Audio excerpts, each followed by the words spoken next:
Welcome to Multi-Level Nerd. Today's video features electronics and 3D printing. Hi everyone, I'm Melissa, and this is episode 2 of Multi-Level Nerd. Unfortunately, it's taken a lot longer for me to get this out the door than I anticipated. A lot of that is due to the fact that I ran into an issue along the way, which I'll describe during the video. But also, I struggle with, when things don't go according to plan. Sometimes it's hard for me to rise above that. But also I live on like a small farm, and this time of year things get really busy really fast. We have been raising chickens and getting eggs, and just there's always something to do around here. So I started recording this video in January with every intent of releasing it in January. And I was making good progress too. But along the way, something happened. And so we are now in July. Actually, I'm recording this on July 3rd. So to my USA friends, happy 4th of July. Tomorrow. But I should probably release this on the 4th of July. That could be fun, right? A Merry Christmas thing on 4th of July.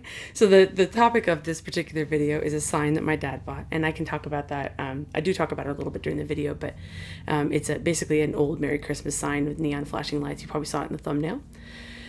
So why not have Christmas in July? Feels right, doesn't it?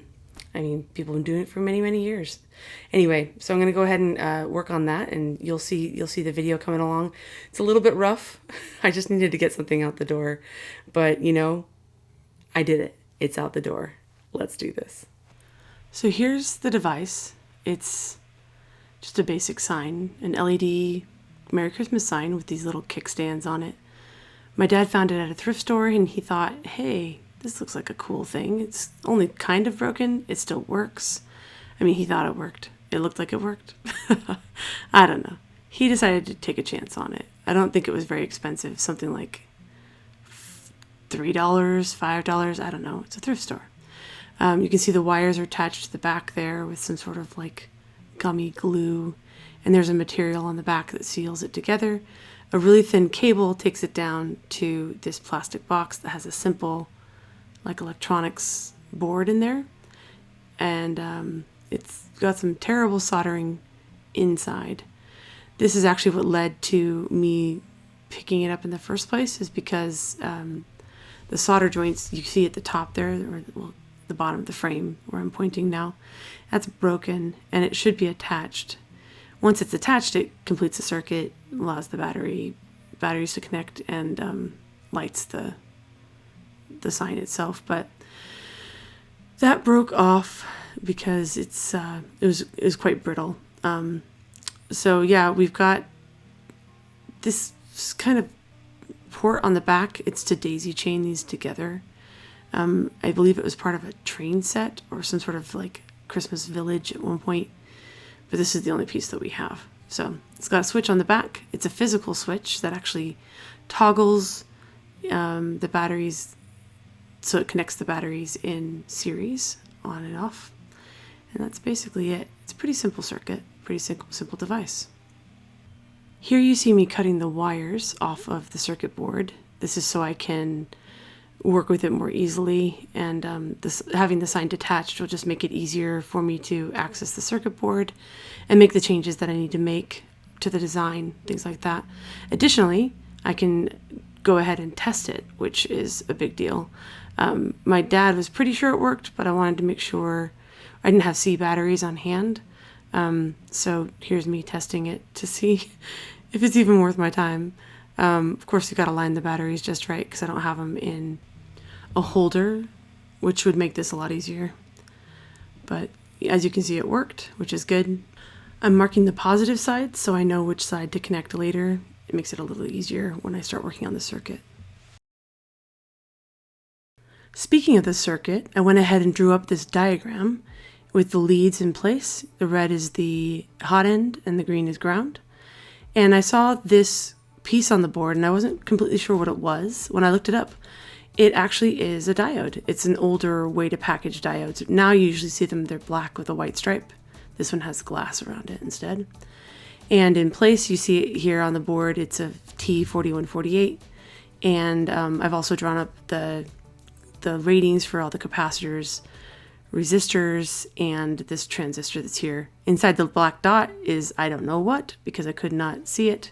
It's a drop of resin. It's a very common way to not have to put a package around a component on a board. I did a lot of cleanup on this board. There's a lot of solder in places, so I cleaned it a little bit with my copper braid. You also will see me putting back that diode that I talked about. Notice that the black line is to the right to make sure that it's the right direction so that electricity can flow. You can see my camera work is excellent. I'm still figuring out this setup, but yeah, it still works when I'm done, which is of course a good thing, making sure everything works.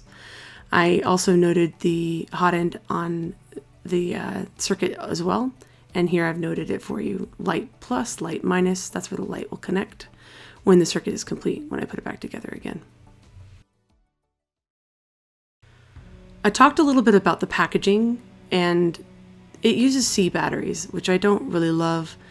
So I'm going to go ahead and convert this to AA's. I'm taking some measurements here just to see what the size is right now, the size of the board, the size of the components on the board, size of the switch, that kind of thing, because I want to design something new. I'm going to 3D print a brand new box for this and stand, and I want to make sure that this switch here is still accessible with your hand so you can toggle it between steady and flashing modes.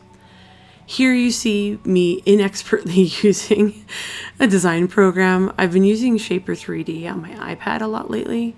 This I'm using it on my computer, and I'm not as good at it on my computer. I haven't quite figured out all the commands yet, but I do really like how intuitive it is. It seems I've just been able to get a lot more done with this than other programs. It is a subscription service, but it's not like some of the others. I think it's like $240 a year, something like that, to be able to use it on your desktop and your iPad. And I like that idea. Here I'm adding like a little shelf where the batteries will sit. The lower area down here is where I'm imagining the board will sit, so it'll sit underneath the batteries. Additionally, I do cutouts for the toggle. This is the toggle right here for steady mode and flashing. And I'm also adding an on-off switch that allows you to turn it on and off. That's like a more modern on-off switch instead of the physical one that would switch you between the batteries being on and off. This one will be a lot easier to replace if it goes bad, but also I just don't like the idea of a big old physical switch. This is it's physical, but you know, anyway. I went ahead and made a stand for it and things like that. I change it later. I'll show it to you. It's fine. Don't worry about it. Here's me getting all the settings ready for my 3D printer. I went through a few iterations of this, and I'll show you the reasons why later, but this is the initial design. It doesn't change a lot from this moving forward, but you'll see here there's the box, there's the top, and there's the stand, and the light itself will attach to that stand. There are the layers. It's fun to watch. It's just something fascinating about 3D printing. And I send this off to my Ender 3 Pro, which has been a workhorse for me. You see that really scuffed up plate that's on there? I can't get it off. It's been on there for so long. It's very attached. So it is what it is. That surface finish on there has been scuffed a few times, and it shows up on my prints now, which you will also see. It's kind of frustrating, but in the end, it's not the end of the world. So it'll be fine. Don't worry about it. It'll be fine, I tell myself. I decided to print this in black filament. I believe I'm using PETG for this. It's a filament that I already had loaded in my printer, and I like the sheen that it gives. I could have used PLA. I could have used kind of any other material, but this is what I had. I already had the printer calibrated for it and ready to go, so I went ahead and used that instead. Gosh, it's fun to watch. I've swapped this out to use a Sprite extruder. It's a direct drive extruder instead of the standard Bowden tube setup. Bowden tube. And I'm letting it take its time doing the layers. Note that the infill is triangles. It doesn't really need to be thick because It just needs to be strong, but it's not going to carry a lot of weight. The sign itself is very light, so it doesn't need a lot of that. It just needs the structure to be able to place the plastic. And here's the finished design. At least iteration 1. More to come on that. This was a very sad moment for me. See this board? See anything missing? You don't? You should. Wait, focus camera. Don't focus on my eczema. That just comes and goes. See those prongs? Oh no! The transistor broke off. I was bending it upwards so I could get the part number off of it for my diagram, and it just snapped. Which of course can happen with older parts, but man, what a bummer that was. It snapped in such a way that I couldn't fix it. I couldn't reattach it. So I had to order a new one from China. I looked on eBay and all around, but any place where I found it, it was going to be expensive, and I couldn't justify the expense. Here's the new part. It came. It's pretty great. I tried my best to match the specs based on the package that was originally on there.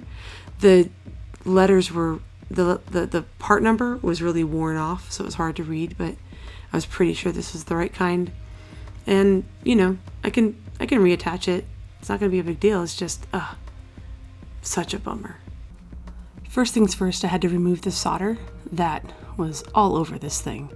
And I'm right-handed, so this angle I have set up is not the best.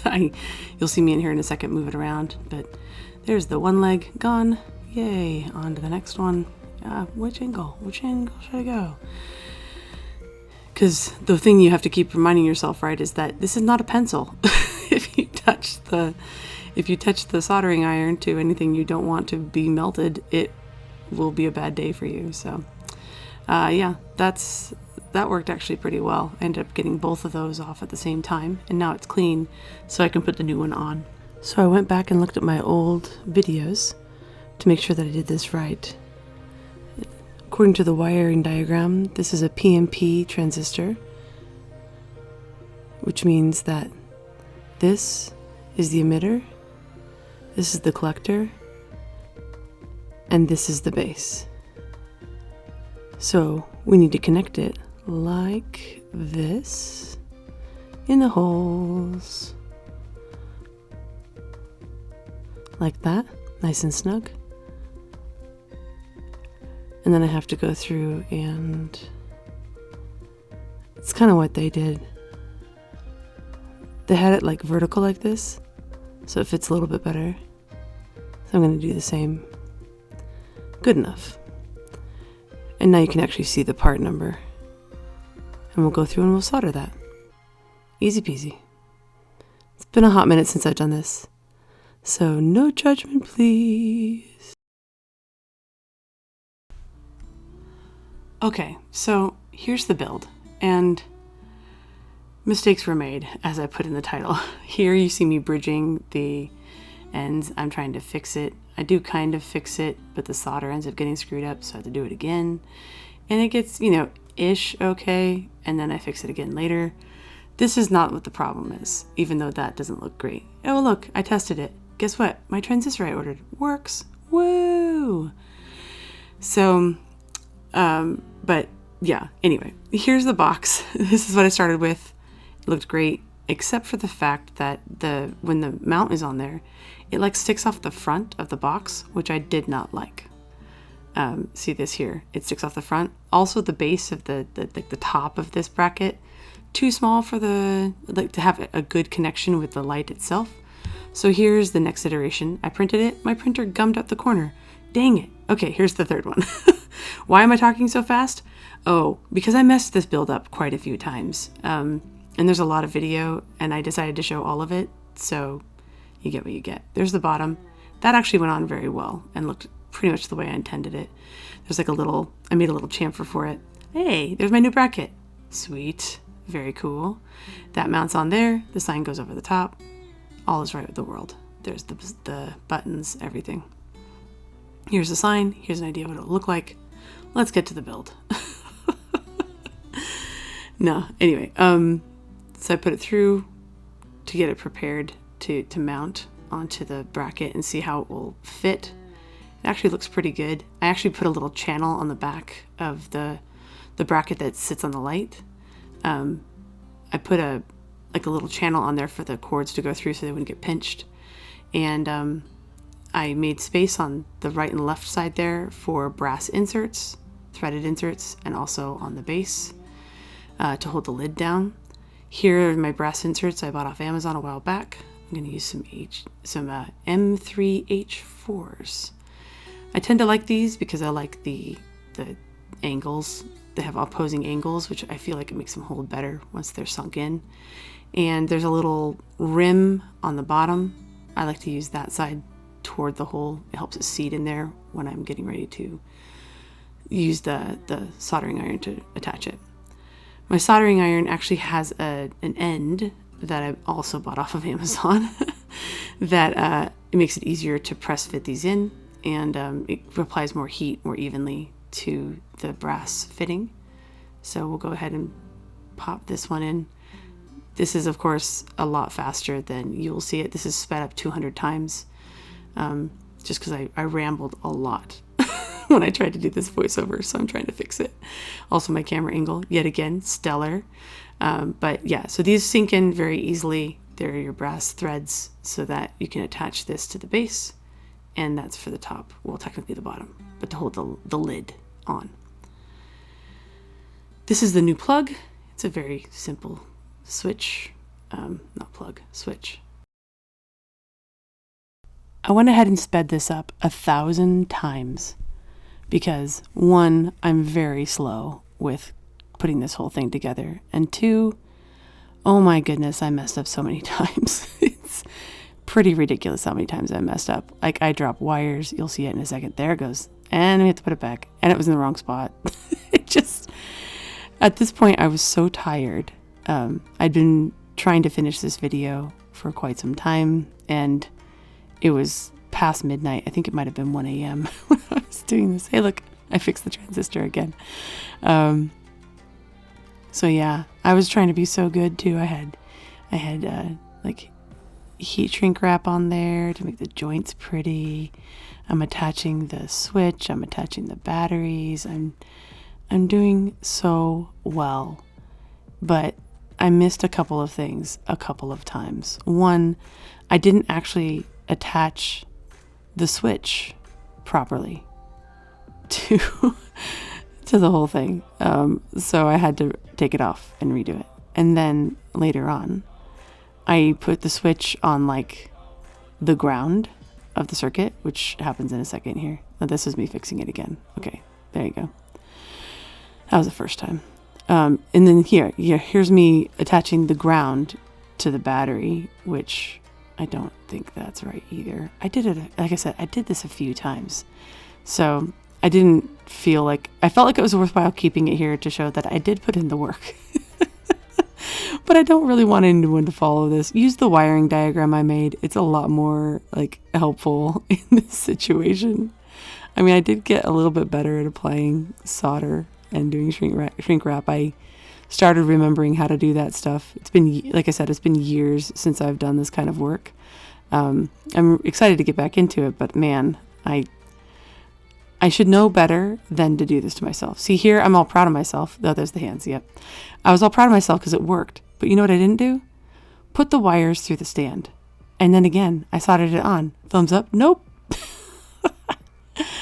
I hadn't put it through the case. It got worse and worse.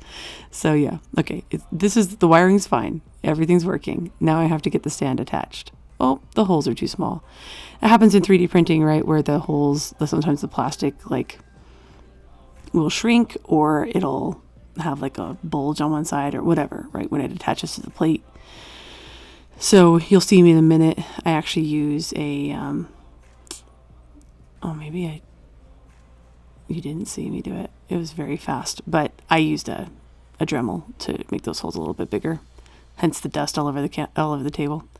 But it did go together. I shoved all those cables in there. It's not pretty, but it works. Hey, look at that. Ooh, here's the reveal. It turned out pretty great. I'm actually really proud of how this turned out. It's all one piece. You can, the surface finish on the top is not ideal, but it doesn't really matter. It's going to be on a stand. It's going to be at night. It's going to be dark. It's fine. The sign looked really good. When I gave it back to my dad, he was really excited about it. The switch works flawlessly and everything. So, hey, if you liked this chaotic video, consider subscribing. I'm going to be posting more videos like this with electronics paired with 3D printing. I've been getting into lately with my chickens, working a lot with them. So I'm going to work on some IoT projects around the house with watering and feeding and things like that. So that's coming up this summer, or I'm going to try to get it this summer. Who knows? My scheduling is a little chaotic as well, but if you made it this far, thanks for watching. I hope you enjoyed it. Leave a like, leave a comment, subscribe if you feel like it. Appreciate you all. And we'll see you next time. Thanks, everyone.